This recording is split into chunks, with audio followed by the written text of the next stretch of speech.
السلام علیکم دوستانو، الله تعالی مو جوړ او روغ لره. الله تعالی مو تل کامیاب او خوشاله لره. دوستانو، یو آیات در سره شریکه کوم.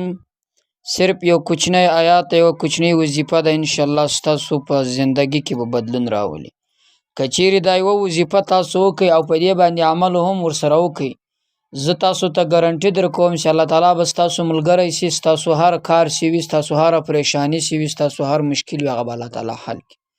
دا یوه ډېره بهترینه وظیفه ده. بس یو ځل یې وکړئ، یو ځل عمل ور باندې وکړئ، په پابندي سره په ځان کې یې جاري کړئ، پر هغه شرایطو ځان برابر کړئ.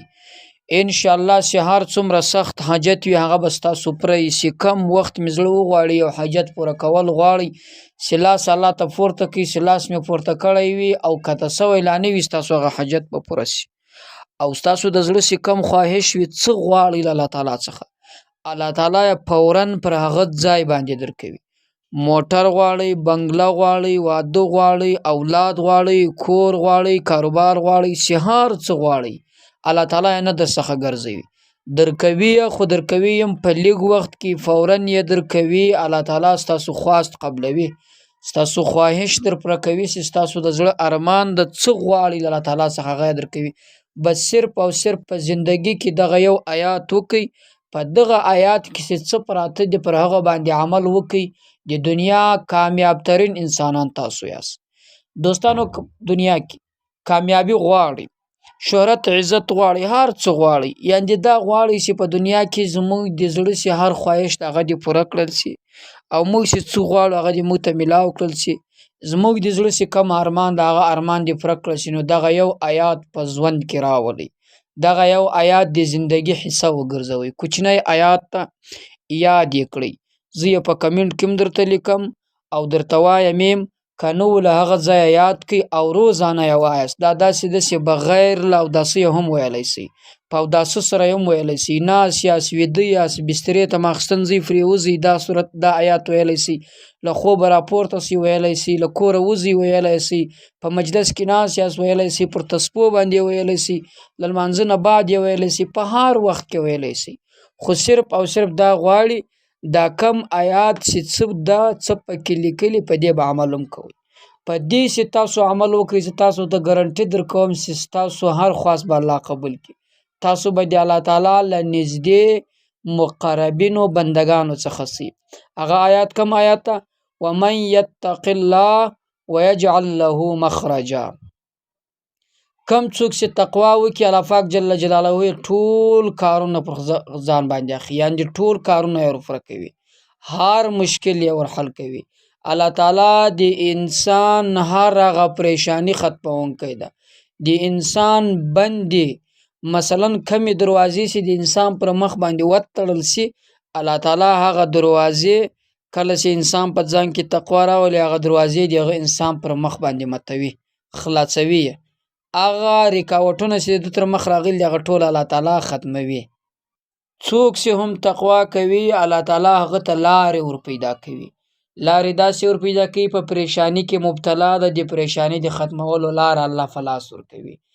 رزق له کمی سره مخ ده، بیروزګاری ده، کاروبار نسته، الله تعالی د کاروبار اسباب، د کاروبار لارې ورته برابروي، د روزګار اسباب، د روزګار لارې ورته برابروي. کله چې الله تعالی پر انسان باندې مهربان شي، ګوري د یاد ساتي، کله چې الله تعالی پر انسان مهربان شي، له یو انسان څخه راضي شي، دغه انسان چپه کارونه الله تعالی ټول ورسوي. بیا چې هغه انسان خپل کار په کس چپه وهي، خو هم نشي چپه کېدلی. ولې؟ ځکه چې هلته الله تعالی دا وعده کړې، دا اراده کړې چې نور به د کارونه سم وي، نور به د کارونه زه ور سموم، نور به د مشکلات زه ور ختموم، نور به د بېروزګاري زه ختموم، نور به د بېروزګاري لپاره زه اسباب پیدا کوم. نو بیا هغه د انسان کارونه ټول سمي. نو دوستانو، صرف او صرف دغه یو آیات په زندگی کې راولي. اولین په دې باندې عمل وکړي، یعنې تقوا وکړي.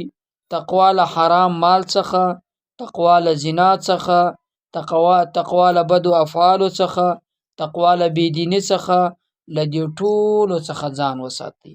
او اصل لارس یو انسان وایي زه په ځان کې تقوا څنګه راولم، د هغه لپاره بهترینه لار، بهترینه طریقه دا ده چې 5 وخته لمونځ په جماعت سره، په پابندي سره، په خشوع سره دی وکړي، په داسې پابندي سره دی وکړي چې هېڅکله د قضا کوي نه، بغیر له جوماته دی نه کوي. انشاءالله زه ګارنټي ورکوم چې د دې په خوند که دی پوه سو، تقوا به خپله د ده په ځان کې راسي. د دې په خوند که دی پوه سي، له ټولو اعمالو بدو افعالو څخه به یې راوګرځوي. ولې ځکه چې الله تعالی هم خپله فرمایي ان الصلاة تنها عن الفحشاء والمنکر. الله پاک جل جلاله فرمایي چې لمونځ دا انسان له فحشا او له منکر کارو څخه راګرځوي، له غلا څخه دې راګرځوي، له زنا څخه دې راګرځوي، له درواغو څخه دې راګرځوي، له بدو افعالو څخه دې راګرځوي.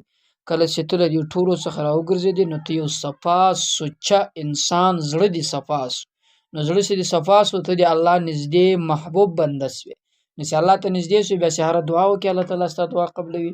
بیا چې هر خواهش له الله څخه وغواړې د پوره کولو الله تعالی در پوره کوي. بیا چې څه غواړې الله تعالی در کوي. بیا د دنیا هر مشکل دی الله تعالی حل کوي، ځکه چې ستا دعا فوراً قبلیږي. ته مستجاب الدعوته وګرځېدې، ته الله ته ګران سوې، د الله دوست سوې. الله تعالی خپل دوست هېڅکله په پریشانیو کې نه مبتلا کوي. الله تعالی پر خپل دوست باندې هېڅکله بد نه لورېږي. الله تعالی خپل دوست هېڅکله پر شا باندې نه راولي، رسوا کوي یې نه، ذلیله کوي یې نه، شرمنده کوي یې نه، فقیر غریب هېڅ یې نه کوي. خو کله که بیا هم په زندګي کې که دی هم مثلا تقوادار و، خو بیا هم څه مشکلات څه نه پر باندې راتللو، دا انسان دی له دې مشکلاتو سره مقابله وکړي. دا د الله تعالی له طرفه یو امتحان ده، ضرور درته کامیابي پکې ملاویږي، ضرور د دې تر شا غټه خوشحالي شته. نو دوستانو، د وظیفې طریقه دغه یو آیات ومن یتق الله ویجعل له مخرجا، دا تقریبا په ورځ کې 50 واره وایاست، که هر وخت یې وایاست، که تر 50 واره وایاست خو بیخي ښه ده. خو اولین کوشش وکړئ په دې آیات عمل وکړئ، ځان د دغه آیات تر مصداق لاندې راولئ، دا آیات پر ځان باندې جاری کړئ، یعنې تقوا دار ځان جوړ کړئ، بیا د هر مشکل حل کېږي. نو دوستانو، دا وظیفه وله نورو ملګرو سره هم شریکه کړئ، خپله یې هم وکړئ او عمل هم ورباندې وکړئ. الله تعالی دې وکړي چې دا وظیفه ستاسو خوښه شي. پر الله تعالی مو سپارم. السلام علیکم ورحمة الله.